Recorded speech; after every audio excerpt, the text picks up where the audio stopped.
നമ്മളുടെ വാർത്താ സംഘം ഷിരൂരിൽ തന്നെ തുടരുന്നുണ്ട്.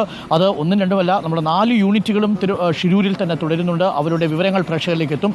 മുബഷീറിലേക്ക് നമ്മൾ ഒരിക്കൽ കൂടി പോകുന്നു. അവിടുത്തെ കാലാവസ്ഥ എന്താണെന്ന് നമ്മൾ അറിയണം. പെട്ടെന്നാണ് ഷിരൂരിൽ കാലാവസ്ഥ മാറുക.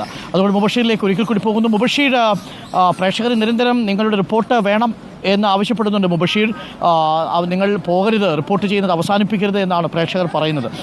എങ്ങനെ ഇപ്പോഴത്തെ ഒരു കാലാവസ്ഥ? ഇപ്പോൾ അന്തരീക്ഷം തെളിഞ്ഞിട്ടുണ്ടോ? ഞാനിപ്പോൾ കോഴിക്കോട് നിൽക്കുമ്പോൾ വരുമ്പോൾ ചെറിയ മഴച്ചാറ്റലുണ്ടായിരുന്നു. കോഴിക്കോട് അന്തരീക്ഷം തെളിഞ്ഞിട്ടുണ്ട്.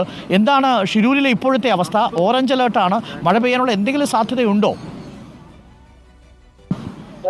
അരുൺകുമാർ, നിലവിൽ തെളിഞ്ഞ കാലാവസ്ഥയാണ്. ഇടയ്ക്ക് ചാറ്റൽ മഴയൊക്കെ തന്നെ പെയ്യുന്നുണ്ടെങ്കിലും കഴിഞ്ഞ ദിവസങ്ങളിലെതിരെ മാറി അനുകൂലമായ ഒരു സാഹചര്യം തന്നെ ഇന്ന് ഉണ്ട് എന്നുള്ളതാണ്. രക്ഷാദൗത്യത്തിൽ പോസിറ്റീവായ ഒരു സാഹചര്യം നിലവിൽ ഇവിടെയുണ്ട്. എന്തായാലും കരസേനയുടെയും നാവികസേനയുടെയും വാഹനങ്ങൾ ആ ഒരു മേഖലയിലേക്ക് ഇപ്പോൾ പോയിട്ടുണ്ട്. നിലവിൽ ഷിരൂരിൽ ഈ 2 വാഹനങ്ങളും 2 സംഘങ്ങളും എത്തിച്ചേർന്നിട്ടുണ്ടാകും. ഭൂമി എക്സ്കവേറ്റർ ഉൾപ്പെടെയുള്ള സംവിധാനങ്ങൾ കഴിഞ്ഞ ദിവസം ഇവിടെ നിന്ന് തിരിച്ചു കൊണ്ടുപോയിരുന്നു. ആ സംവിധാനങ്ങൾ ഉൾപ്പെടെയുള്ള അല്പസമയത്തിനുള്ളിൽ ഇങ്ങോട്ടേക്ക് എത്തിക്കുമെന്നുള്ളതാണ് നമുക്ക് മനസ്സിലാക്കാൻ സാധിക്കുന്നത്. പ്രധാനമായും ഇന്നയിൽ ഗംഗാവലിപ്പുഴ കേന്ദ്രീകരിച്ചുള്ള തിരച്ചിൽ തന്നെയാണ് ഇന്ന് പ്രാധാന്യം.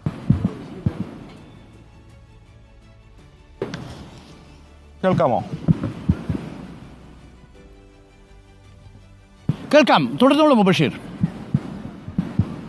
അരുൺകുമാർ, അത് തന്നെയാണ് ഗംഗാവലിപ്പുഴ കേന്ദ്രീകരിച്ചുള്ള ഒരു തെരച്ചിലിന് തന്നെയാണ് ഇന്ന് ഏറ്റവും അധികം പ്രാധാന്യം നൽകുന്നത്. നാവികസേന നേരത്തെ തന്നെ ലൊക്കേറ്റ് ചെയ്ത മേഖലയിലേക്ക് ഇറങ്ങി പരിശോധന നടത്താനുള്ള ഒരു തീരുമാനം ഇന്നുണ്ട്. പക്ഷേ ശക്തമായ അടിയൊഴുക്ക് ഗംഗാവലിപ്പുഴയിലുണ്ട്.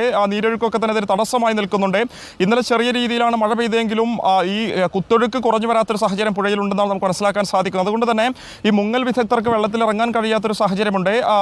ഗോവയിൽ നിന്നും പ്രത്യേക ഫ്ലോട്ടിംഗ് പ്ലാറ്റ്ഫോം ഉൾപ്പെടെയുള്ള സംവിധാനം ഇന്ന് എത്തിക്കുമെന്ന് പറഞ്ഞിരുന്നു. ഇതുവരെയായിട്ട് ഒരു മേഖലയിലേക്ക് ആ സംവിധാനം കൊണ്ടുവന്നിട്ടില്ല. ഒരുപക്ഷെ ഓൺ ദ വേ ആണെന്നുള്ളതാണ് എസ് പിയുമായി സംസാരിക്കുമ്പോൾ അദ്ദേഹവും നമ്മളോട് വ്യക്തമാക്കുന്നത്. ആ ഒരു സംവിധാനം ഉൾപ്പെടെ ഇവിടെ എത്തിച്ച് പുഴയുടെ ഈ സിഗ്നൽ കണ്ടെത്തിയ ഭാഗത്ത് സ്ഥാപിച്ചതിന് ശേഷമായിരിക്കും ഒരു പ്രാഥമിക പരിശോധന പൂർത്തിയാക്കി മുങ്ങൽ വിദഗ്ധർ ആ ഒരു മേഖലയിലേക്ക് ഇറങ്ങുക. 30 അടി താഴ്ചയോളമാണ് ഇപ്പോൾ ട്രക്കിൻ്റെ ഒരു ഭാഗമുണ്ടെന്ന് സ്ഥിരീകരിച്ചിരിക്കുന്നത്. നേരത്തെ മേജർ ഉൾപ്പെടെയുള്ള ഉദ്യോഗസ്ഥരും ഇക്കാര്യം നമ്മളോട് വ്യക്തമാക്കിയിരുന്നു. അതുകൊണ്ട് തന്നെ പുഴയുടെ കുത്തൊഴുക്കിനെ മറികടക്കാൻ പാകത്തുള്ള സംവിധാനം അവിടെ സ്ഥാപിച്ച് അത് ആ ഒരു മേഖലയിലൂടെ ഇറങ്ങി പരിശോധന നടത്താനാണ് നാവികസേനയുടെ തീരുമാനം എന്നുള്ളതാണ്. കരസേന ഒരു ഭാഗത്തുണ്ട്.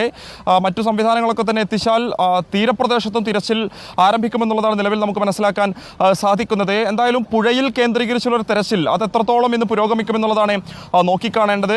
സംസ്ഥാനത്തിന്റെ പ്രതിനിധികളായി മന്ത്രി പി എ മുഹമ്മദ് റിയാസും എ കെ ശശീന്ദ്രൻ ഉൾപ്പെടെയുള്ളവർ ഇവിടെയുണ്ട്.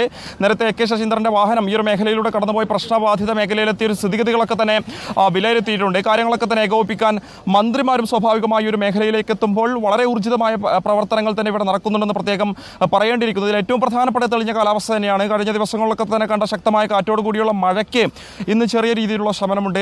ചെറിയ രീതിയിലുള്ള ചാറ്റൽ മഴയുണ്ട്. അതുകൊണ്ട് തന്നെ ഇന്ന് പോസിറ്റീവായുള്ള ശുഭകരമായ പല വിവരങ്ങളും നമുക്ക് ലഭിക്കുമെന്ന് തന്നെയാണ് പ്രതീക്ഷിക്കുന്നത്. വിശേഷിച്ചും ഈ ഒരു സിഗ്നൽ ലഭിച്ച പ്രദേശം കേന്ദ്രീകരിച്ചുള്ള തിരച്ചിലിൽ നിർണായകമായ പല വിവരങ്ങളും ലഭിക്കുമെന്ന് തന്നെയാണ് നമ്മളും പ്രതീക്ഷിക്കുന്നത്. അരുൺകുമാർ.